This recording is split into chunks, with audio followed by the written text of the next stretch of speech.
Good morning प्यारे विद्यार्थियों। पिछली क्लास में अपन ने जो अपने पास संयोजी उत्तर थे उन संयोजी उत्तर के अपन ने प्रकार पढ़ रहे थे और प्रकार में अपन ने 4 प्रकार दिए थे बेटा। किसके आधार पर? मैट्रिक्स की मात्रा के आधार पर। अब अपन पहला लेते हैं कौन सा बेटा? सरल संयोजी उत्तर। सरल संयोजी उत्तर कौन सा हो गया? वह उत्तर जिसमें मैट्रिक्स की मात्रा सबसे अधिक होती है उसे क्या कहते हैं? सरल संयोजी उत्तर कहते हैं। सरल संयोजी उत्तर कौन सा हो गया? वह उत्तर जिसमें मैट्रिक्स की मात्रा सबसे अधिक होती है उसे क्या कहते हैं? सरल संयोजी उत्तर कहते हैं। अब सरल संयोजी उत्तर को पुनः कितने पार्ट्स में डिवाइड किया था अपन ने? 4 पार्ट्स में। कितने पार्ट्स में बेटा? 4 पार्ट्स में। कौन कौन से थे? तो सबसे पहला आना था बेटा कौन सा? अंतराली संयोजी उत्तर। दूसरा कौन सा था बेटा? वसीय संयोजी उत्तर।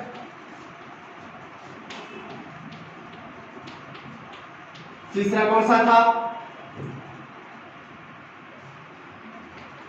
पिगमेंटेड संयोजी उत्तर। और चौथा कौन सा था बेटा? जालिका में संयोजी उत्तर। अब अंतराली संयोजी उत्तर कौन सा है? वह सरल संयोजी उत्तर जिसमें मैट्रिक्स बेटा किस अवस्था में हो? अर्धतरल अवस्था में पाया जाता है। वह संयोजी उत्तर जिसमें मैट्रिक्स क्या विशेषता बेटा? अर्धतरल अवस्था में पाया जाता है। दूसरा, जो फाइबर्स पाए जाते हैं वो फाइबर्स नियमित रूप से मैट्रिक्स में वितरित न होकर कैसे वितरित होते हैं बेटा? अनियमित रूप से वितरित होते हैं। अनियमित रूप से वितरित होने के कारण फाइबर्स के बीच बीच में क्या पाए जाते हैं बेटा? अंतराल बनते हैं और अंतराल बनने के कारण इस प्रकार के सरल संयोजी उत्तर को क्या कहते हैं? अंतराली संयोजी उत्तर कहते हैं। अब अंतराली संयोजी उत्तर में क्या क्या पाया जाता है? तो नंबर फर्स्ट, अंतराली संयोजी उत्तर में जो मैट्रिक्स है वो मैट्रिक्स बेटा किस रूप में पाया जाता है? अर्धतरल अवस्था में। फिर जो सेल है वो सेल कौन कौन सी है इसमें? तो पहली होगी बेटा कौन सी? फाइब्रोब्लास्ट सेल जो किसका निर्माण करती है? फाइबर सेल मैट्रिक्स का निर्माण करती है। दूसरा कौन सा बेटा? Macrophages cell. तीसरी सेल्स कौन सी थी? तीसरी सेल साथी बेटा कौन सी अपने पास है? Mast cell. चौथी है बेटा कौन सी? Plasma cell. और पांचवी है बेटा कौन सी? लिम्फोसाइट्स। ये संयोजी उत्तर की क्या होगी बेटा? सेल्स, मैट्रिक्स और फाइबर्स। अंतराली संयोजी उत्तर में कौन कौन से पाए जाते हैं? Wall white collagen fibre and yellow elastic fibres. ये फाइबर्स किस रूप में पाए जाते हैं? अनियमित रूप से पाए जाते हैं और अनियमित रूप से पाए जाने के कारण उनमें क्या बनते हैं? अंतराल। अब अंतराली संयोजी उत्तर कहां पाया जाता है? तो जो अपने शरीर के विभिन्न अंग हैं, चाहे ब्लड वेसल्स है, चाहे यूट्रस है, चाहे गर्भाशय है, इन सभी अंगों की बाह्य परत है वो किसकी बनी होती है बेटा? पतली झिल्ली के रूप में पाई जाती है। और वो किसकी बनी होती है? अंतराली संयोजी उत्तर की बनी होती है। तो अपन यूं कह सकते हैं अंतराली संयोजी उत्तर कहां पाया जाता है? तो शरीर के विभिन्न जो अंग है उन सभी अंगों के बाहर की ओर चारों ओर एक पतले झिल्ली के रूप में रक्षात्मक आवरण का क्या करती है बेटा? निर्माण करती है। दूसरा कौन सा है? वसीय संयोजी उत्तर। वसीय संयोजी उत्तर का संगठन किसके समान है? अंतराली संयोजी उत्तर के क्या होता है? समान होता है। वसीय संयोजी उत्तर का संगठन किसके समान है? अंतराली संयोजी उत्तर के क्या है? समान। अंतर केवल क्या है? अंतराली संयोजी ऊतक में पाई जाने वाली जो कौन सी सेल है बेटा, फाइब्रोब्लास्ट सेल है। इन फाइब्रोब्लास्ट सेल के अंदर वसा का क्या होता है बेटा, संचय होता है। ये वसा की जो बूंद या ड्रॉप्स है वो आपस में जुड़कर क्या बनाती है बेटा, अंतराली संयोजी ऊतक के अंदर वसा का क्या करती है, संगठन या समूह बनाती है, जिसके कारण से क्या कर दिया, वसीय संयोजी ऊतक। अब वसीय संयोजी ऊतक कहां पाता है, तो जो अपनी त्वचा है उस त्वचा के नीचे क्या पाता है, वसीय संयोजी ऊतक पाता है। जिसे अपन कहते हैं कि पेट में चर्बी बढ़ गई, इसका मतलब वसीय संयोजी ऊतक में वसा की मात्रा क्या हो गई बेटा, बढ़ गई। संगठन किसके समान है, अंतराली संयोजी ऊतक की। अब इस वसीय संयोजी ऊतक का कार्य क्या है, तो नंबर फर्स्ट, वसीय संयोजी ऊतक वसा के संचय का भंडारण करता है, यानी कि वसा का भंडारण या संचय करने का कार्य करता है। दूसरा, वसीय संयोजी ऊतक त्वचा पर पड़ने वाले दाब, ताप, प्रेशर से क्या करता है, रक्षा करता है। तीसरा, त्वचा के नीचे वसीय संयोजी ऊतक ताप प्रतिरोधी परत का कार्य करता है, अर्थात शरीर के अंदर के टेम्परेचर को बाहर आने से क्या करता है, रोकने का कार्य करता है। तीसरा है कौन सा बेटा, पिगमेंटेड संयोजी ऊतक। पिगमेंटेड संयोजी ऊतक में भी का संगठन भी किसके समान है, अंतराली संयोजी ऊतक के समान है। इसका संगठन भी क्या था, अंतराली संयोजी ऊतक के समान है। अंतर क्या है, पिगमेंटेड संयोजी ऊतक जो है उसका संगठन अपन ने कहा किसके समान है, अंतराली संयोजी ऊतक के समान है।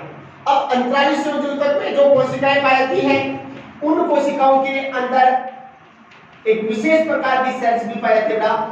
कौन सी सेल्स पाई जाती है, पिगमेंटेड सेल्स भी पाई जाती है। अर्थात अपन यूं कह सकते हैं पिगमेंटेड संयोजी ऊतक है एक प्रकार का, किस प्रकार का संयोजी ऊतक है, अंतराली संयोजी ऊतक है।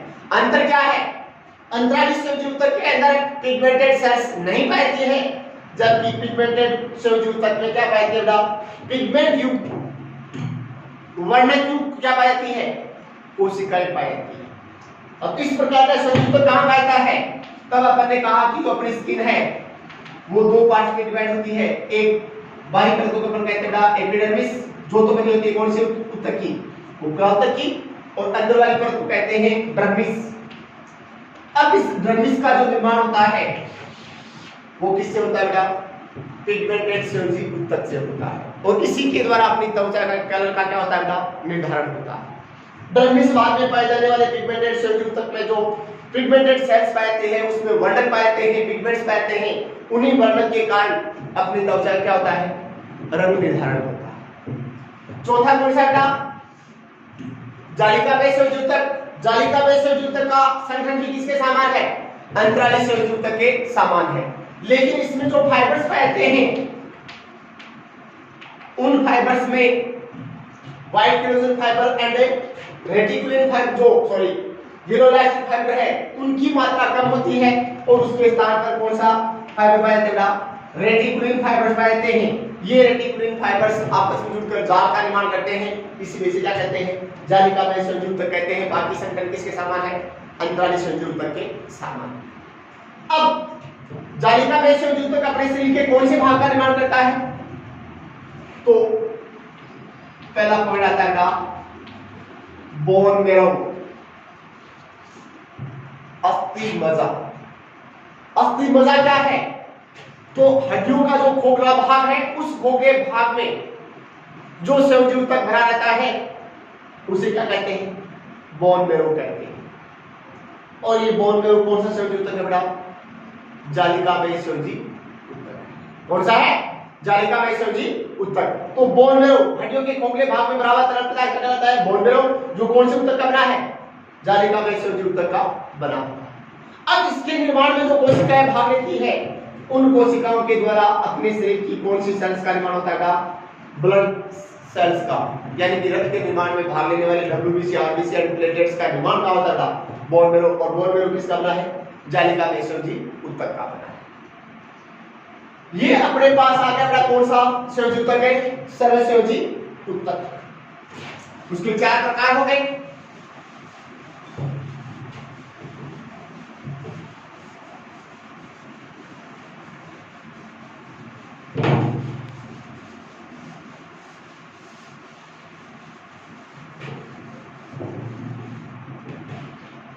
फिर इसके पश्चात दूसरा आता है, कौन सा सरल संयोजी ऊतक के पश्चात दूसरा आता है संघन तंतु में संयोजी। पहला बन गया सरल संयोजी ऊतक, दूसरा है संघन तंतु में संयोजी ऊतक। संघन तंतु में संयोजी ऊतक कौन सा होता है? तो वह संयोजी ऊतक जिसमें किसकी मात्रा बेटा? मैट्रिक्स की मात्रा कम होती है तथा फाइब्रोब्लास्ट सेल से बने हुए फाइबर की मात्रा क्या होती है? अधिक होती है। उसे क्या कहते हैं बेटा? संघन तंतु में संयोजी ऊतक कहते हैं। तो वह ऊतक जिसमें मैट्रिक्स की मात्रा कम और फाइबर्स की मात्रा क्या होती है बेटा? अधिक होती है, उसे क्या कहते हैं? संघन तंतु में संयोजी ऊतक कहते हैं। अब इस ऊतक में तंतुओं की मात्रा क्या है बेटा? ज्यादा है। ज्यादा होने के कारण इस ऊतक में कौन सा गुण पाया जाता है? लचकता गुण या प्रसारणशील का गुण पाया जाता है, अर्थात फैलने का गुण पाया जाता है। अब संघन तंतु में संयोजी ऊतक को फाइबर्स के आधार पर तूने कितने पार्ट्स में डिवाइड कर दिया? 2 पार्ट्स में डिवाइड कर दिया। कौन कौन सा बेटा? तो नंबर फर्स्ट आता है व्हाइट केलोजन फाइबर कनेक्टिव टिश्यूज। दूसरा है बेटा कौन सा? Yellow elastin fibre connective tissues. अब व्हाइट केलोजन फाइबर कनेक्टिव टिश्यूज कौन सा हो गया? वह संघन तंतु में संयोजी ऊतक जिसमें व्हाइट केलोजन फाइबर्स की संख्या अधिक होती है, उसे क्या कहते हैं? व्हाइट केलोजन फाइबर कनेक्टिव टिश्यूज कहते हैं। अब व्हाइट केलोजन फाइबर्स में लचकता गुण नहीं पाता है, इसलिए व्हाइट केलोजन फाइबर कनेक्टिव टिश्यूज है उसमें लचकता गुण क्या पाया जाता है? कम पाया जाता है। जैसे एग्जांपल अपने शरीर के कौन से भाग का निर्माण बेटा? कंडरा का निर्माण कौन से तंतु संयोजी ऊतक से होता है? व्हाइट केलोजन फाइबर कनेक्टिव टिश्यूज से होता है। अब कंडरा क्या है?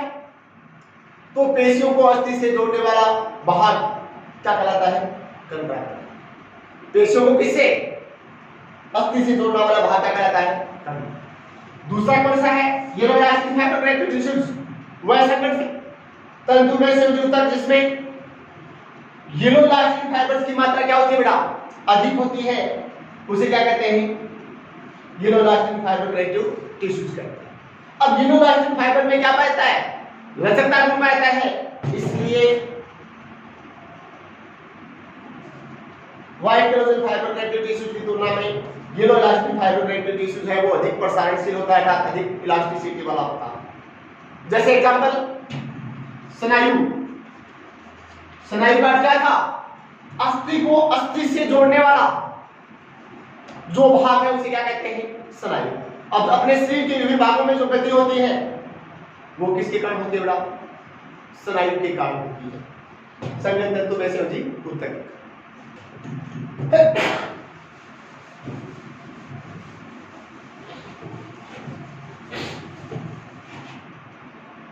तीसरा है बेटा कौन सा?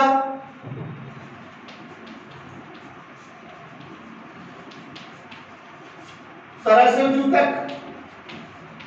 अब तरल संयोजी ऊतक किसे कहा था अपन ने? तो तरल संयोजी ऊतक का था वह ऊतक जिसके निर्माण में भाग लेने वाली मैट्रिक्स किस अवस्था में होगा?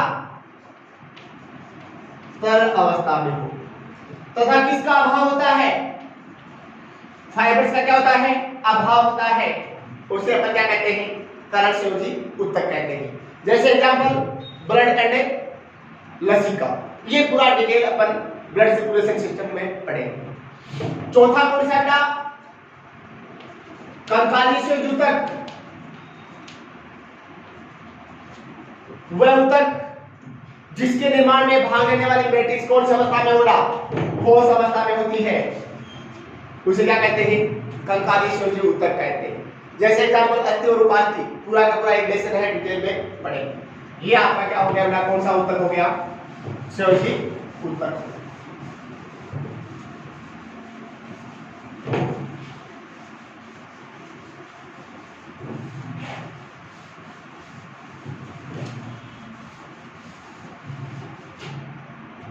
तीसरा है बेटा अपने पास कौन सा एनिमल टिश्यू के,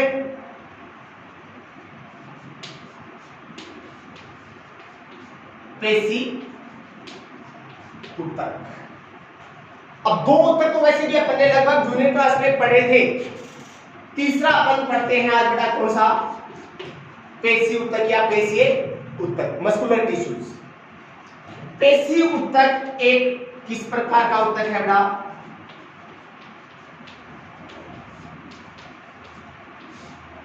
संकुचनशील ऊतक है। कौन सा ऊतक है बेटा, संकुचनशील ऊतक। संकुचनशील का अर्थ क्या बेटा, जिसमें सिकुड़ने और फैलने का गुण पाता है उसे क्या कहते हैं, संकुचनशील ऊतक कहते हैं। तो पेशी क्या है बेटा, एक संकुचनशील ऊतक है जो कौन सी कोशिकाओं से मिलकर बना होता है,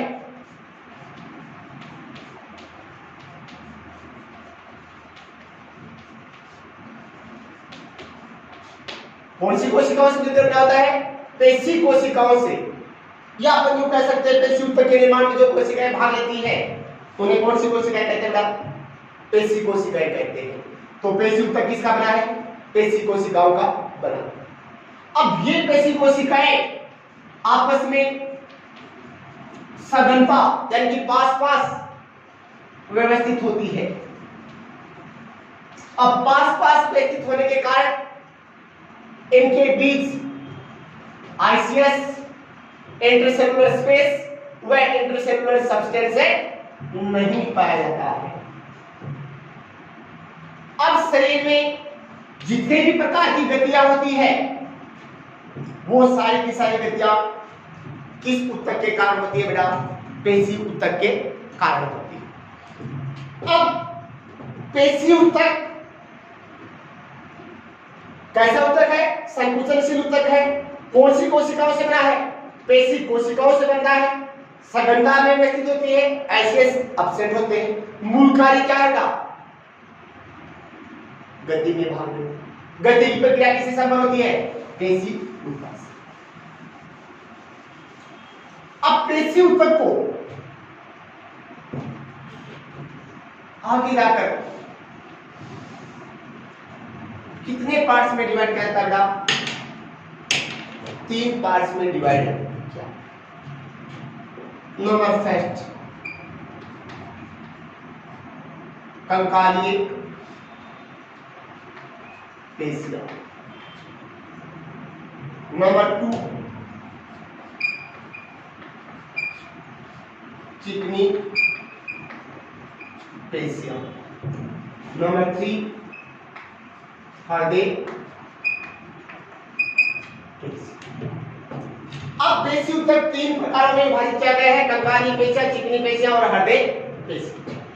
कंकालीय पेशियों का क्या है, वे पेशियां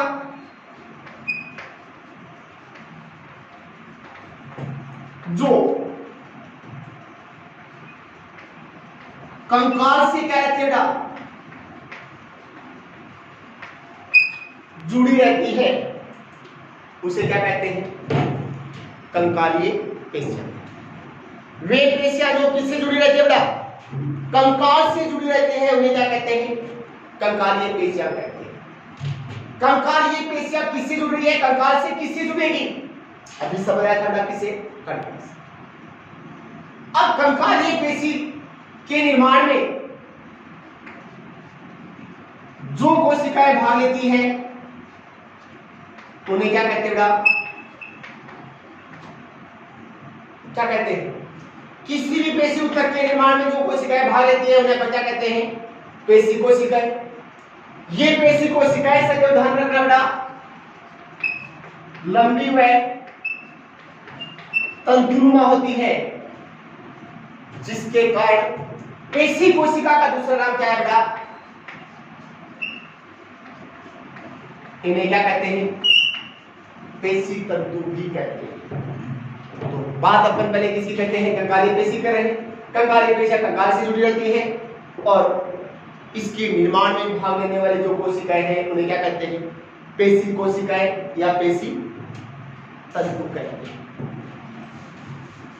क्या कहते हैं बेटा, पेशी तंतु।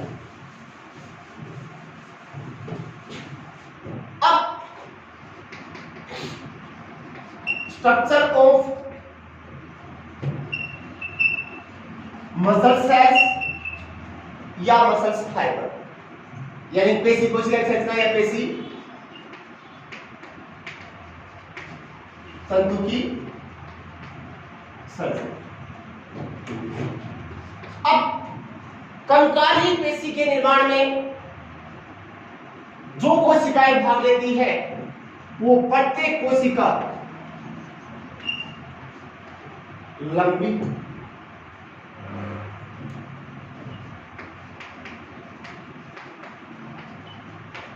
कोमा बेलनाकार, कोमा ऐसा कि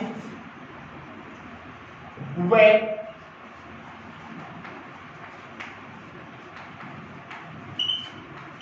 कैसी होती है बेटा, बहुकेंद्रकीय। कहने का क्या हो गया, अब जो पेशी कोशिका है या कंकाली पेशी के निर्माण में जो पेशी कोशिका भाग लेती है वह प्रत्येक पेशी कोशिका बड़ा कैसी, लंबी। दूसरा अपने क्या कहा बेटा, बेलनाकार, ऐसा खित, वह साथ में कैसी होती है बेटा, बहु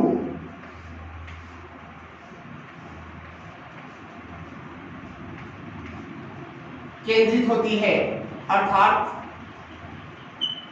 एक से अधिक केंद्र क्या लेते हैं बेटा, भाग लेते हैं, एक से अधिक केंद्र के भाग लेते हैं।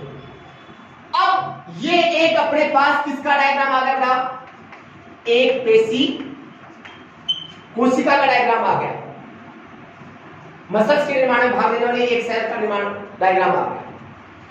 अब पेशी कोशिका के निर्माण में जो कोशिका झिल्ली भाग लेती है उसे कहते हैं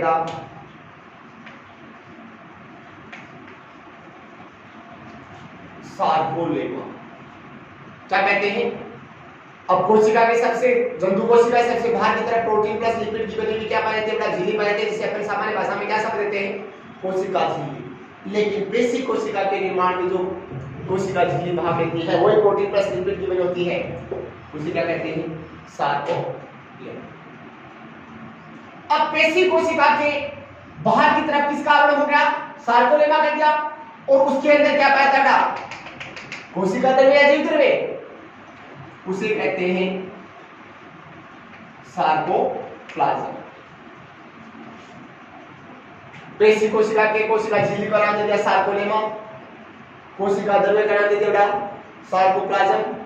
अब उसमें जो माइटोकॉन्ड्रिया पाया जाता है उसे कहते हैं सार्कोसोम, जो एंडोप्लाज्मिक रेटिकुलम पाई जाती है उसे कहते हैं सार्कोप्लाज्मिक रेटिकुलम। नाम से जुड़े सिर्फ माइटोकॉन्ड्रिया सार्कोसोम, कोशिका द्रव्य को सार्कोप्लाज्म, कोशिका झिल्ली को कहते हैं सार्कोलेमा, एंडोप्लाज्मिक रेटिकुलम को कहते हैं सार्कोप्लाज्मिक रेटिकुलम। कोशिका द्रव्य के अंदर या सार्कोप्लाज्म के अंदर केंद्र की संख्या सदैव क्या होती है, एक से अधिक होती है। क्या होती है, एक से अधिक। अभी तो कौन सी कड़ी से बनती है, बहु। और जंतु कोशिका में यदि मोर देन वन न्यूक्लियस पाए जाते हैं तो उसे जंतु कोशिका क्या कहते हैं और पादप कोशिका क्या कहते हैं, ये सब पहले से आपके पास आए हुए हैं, आपको आना भी। अब जो कोशिका द्रव्य है किसका, कंकालीय पेशी कोशिका का जो कोशिका द्रव्य जिसे अपन ने क्या कहा था, सार्कोप्लाज्म। उस सार्कोप्लाज्म में प्रोटीन के बने हुए तंतु पाए जाते हैं। किसके अंदर बेटा, किसके अंदर, पेशी कोशिका के सार्कोप्लाज्म के अंदर प्रोटीन के बने हुए क्या पाते हैं, तंतु या फाइबर्स पाते हैं। इन तंतुओं को दो भागों में डिवाइड किया जाता है।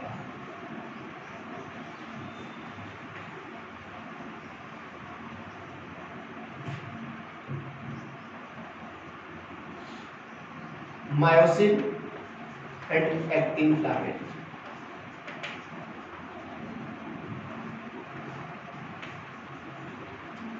अब मायोसिन फिलामेंट है वो क्या होते हैं बेटा, मोटे जो मायोसिन प्रोटीन के बने होते हैं, और एक्टिन फिलामेंट क्या होते हैं बेटा, पतले जो किसके बने होते हैं, एक्टिन प्रोटीन के बने होते हैं। और कैसे होते हैं, कोशिका द्रव्य के, पेशी कोशिका, कंकालीय पेशी कोशिका के कोशिका द्रव्य में प्रोटीन के बने हुए मायोसिन एंड एक्टिन फिलामेंट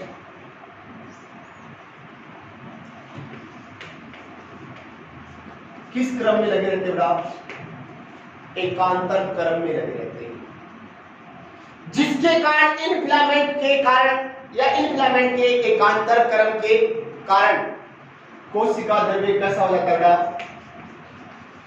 रेखित प्रकार का हो जाता है। अर्थात उसमें क्या दिखाई देती है, रेखाएं दिखाई देती है।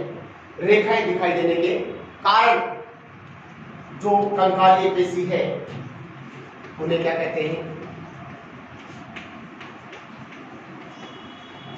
रेखित पेशियां भी कहते हैं। अब ये जो मायोसिन के मोटे फिलामेंट, एक्टिन के पतले फिलामेंट एकांतर क्रम में क्या रहते हैं बेटा, अरेंज रहते हैं।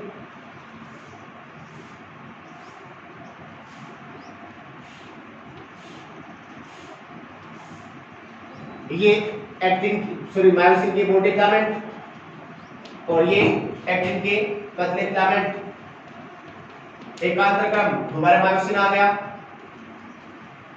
अब जो मोटे और पतले फिलामेंट के कारण गहरे और हल्के क्षेत्र बन जाते हैं, जिसके कारण ये कैसे दिखाई देते बेटा, रेखित प्रकार की दिखाई देते। अब गहरे भाग को कहते हैं ए बैंड, हल्के भाग को कहते हैं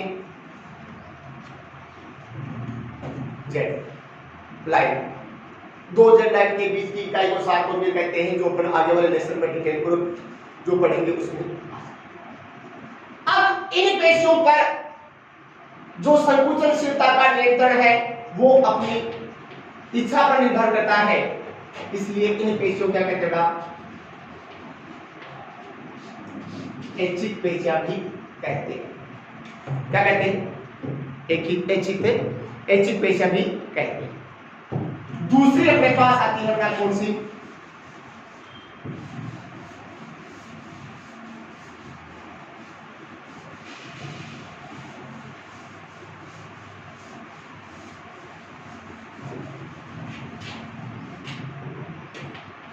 दूसरा प्रकार आता है कौन सी, चिकनी पेशी। चिकनी पेशियां कौन सी होती है बेटा, वे पेशियां जो शरीर के आंतरांग की भित्ति का निर्माण करने में भाग लेती है। आंतरांग यानी कि शरीर के आंतरिक जो अंग है, उन आंतरिक अंगों की भित्ति के निर्माण में जो पेशियां भाग लेती है उन्हें क्या कहते हैं, चिकनी पेशियां कहते हैं। क्या कहते हैं, चिकनी पेशी। अब शरीर के आंतरिक अंगों की भित्ति का निर्माण करने के लिए जो पेशियां भाग लेती है उन्हें क्या कहते हैं, चिकनी पेशियां कहते हैं। अब चिकनी पेशी के निर्माण में जो पेशी कोशिका भाग लेती है वो कोशिका भी कैसी होती है बेटा, लंबी, पतली, कोमा, तर्करूपी व एक केंद्रीय होती है। और साथ में ये भी कैसी होती है, ऐसा।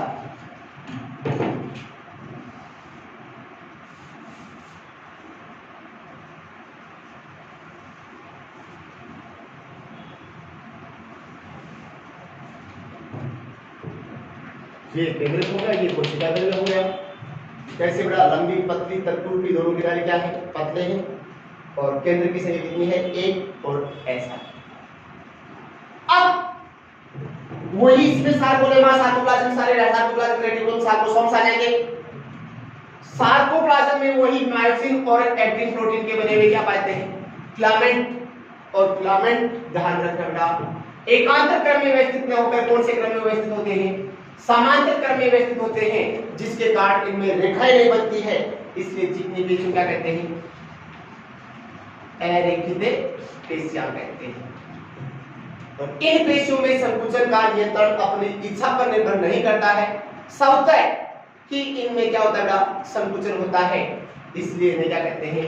अनैच्छिक पेशियां कहते हैं। अपने शरीर के विभिन्न आंतरिक अंग जैसे कौन से बेटा?